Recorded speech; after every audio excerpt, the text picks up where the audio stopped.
Hey guys, welcome to Black Angus Reviews. It's a nice, relaxing Sunday morning, well, afternoon, and I just watched a very interesting art house documentary by Lauren Greenfield. Apparently, she's in a lot of documentaries and stuff like this, and been a famous photographer. So I want to look more into her work, but she has a very interesting thing that's kind of coincidentally I've found on Amazon after finding this book that I'm reading, Essentialism, Greg by Meg crap by Greg McKeown.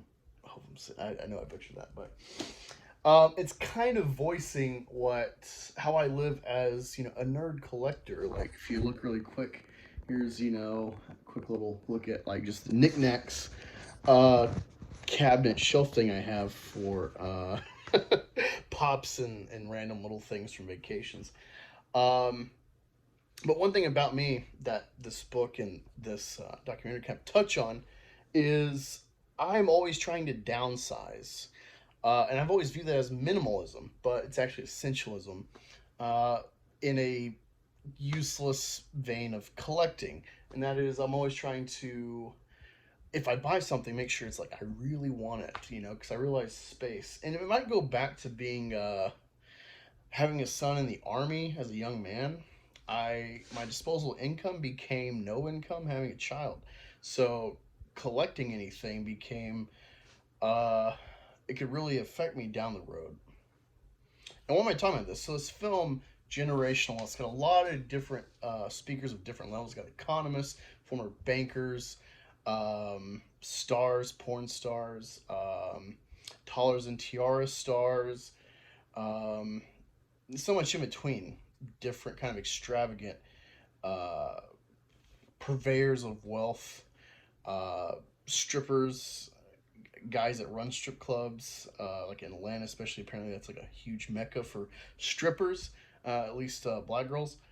Um, and it's just all talking about the excess and also kind of being a self-reflective documentary for the woman creating it, Lauren Greenfield, and her kind of obsession with excess in her career. Not that she was wealthy; she's clearly middle class, well off, but um, I don't know. You just have to see that kind of nuance in the show. I'm not going to be able to explain it well in this video, but wow, I'm just really blown away with this because it's really hearkening to what you've probably heard for years and decades about, since the 80s, about America is on its way to collapse.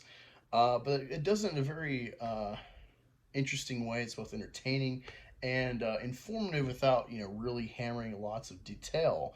This is something that's like introductory to get you into maybe more in-depth studies about Rome or America, our kind of transition from a productive nation to a consumer nation, and how it's kind of led the trend around the world. It's very interesting because they even go into like China. There's this woman who makes a career out of getting like 16,000 bucks a pop teaching elite, well-off women in China how to cut a banana or orange an elegant way. Yeah, you got people with 24 karat gold toilets, you know. Um, and you kind of see a lot of these people. Not that this is every person, but you see a lot of these people are very unfulfilled, unsatisfied. You got women with Botox and surgery. Someone kind of has good intent about body image with her story, and it ended up having no effect on her daughter, who I guess killed herself. I kind of missed the point with that storyline. Sorry, but I'm really just blown away. This is definitely up my alley. It's kind of stuff I like to use as reference. I really, if you could help me, if you follow him, Rolo Tomasi on Twitter, at him, and be like, hey, go watch on Amazon Generation Wealth.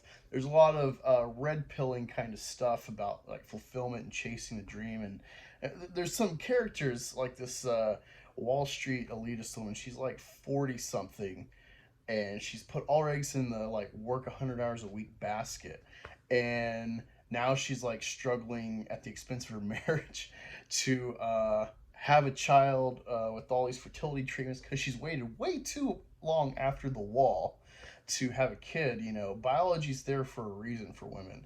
And we've made a society so abstract that it incentivizes women to chase these dreams at the expense of their long term happiness. And that's probably the biggest note I can tell through across this. There's like this constant vein of wealthy or money chasing women trying to like cut corners of these kind of easy routes or use their beauty and whatnot, but then uh, cry about the outcome because they didn't get like the June Cleaver experience. Um, Very informative, very interesting. I highly recommend anyone interested in kind of socio political, economic um, kind of stuff to really check this out. I'm looking, I keep looking back at the title placard on Amazon of Generation Wealth. I just finished it.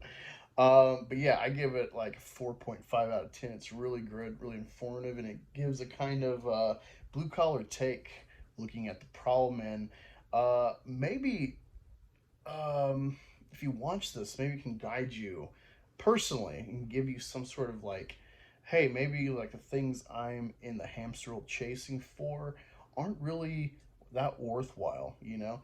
Like, there's things I want, but generally speaking, I'm very content with my factory job. I do YouTube as a hobby with friends, trying to make new friends, talking film. And, I got kids. I got pretty much everything I want collectible wise. So now when I collect stuff, it's just to sell it for profit. It's a little extra side money. Um, Maybe that's just having a child early in life and learning the value of money and work and whatnot, and not wasting any of that stuff, wasting your time. Um, but yeah, I don't know. It's hopefully you can find some real purpose and direction having watched this documentary. Maybe it'll give you kind of a perspective about um, really utilizing your time at hand.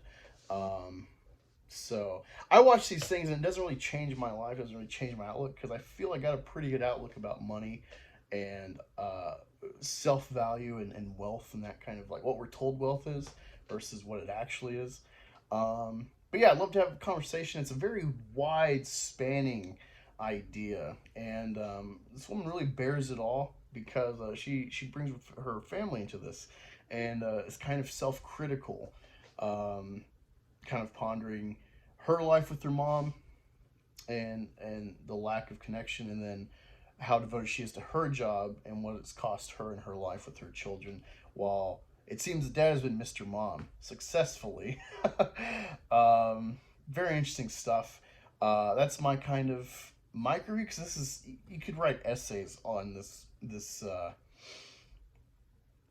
film and what it's talking about and so many things that can connect to it and build off of it. So yeah, I feel this is actually a micro review. Again, look forward to talking in the comments.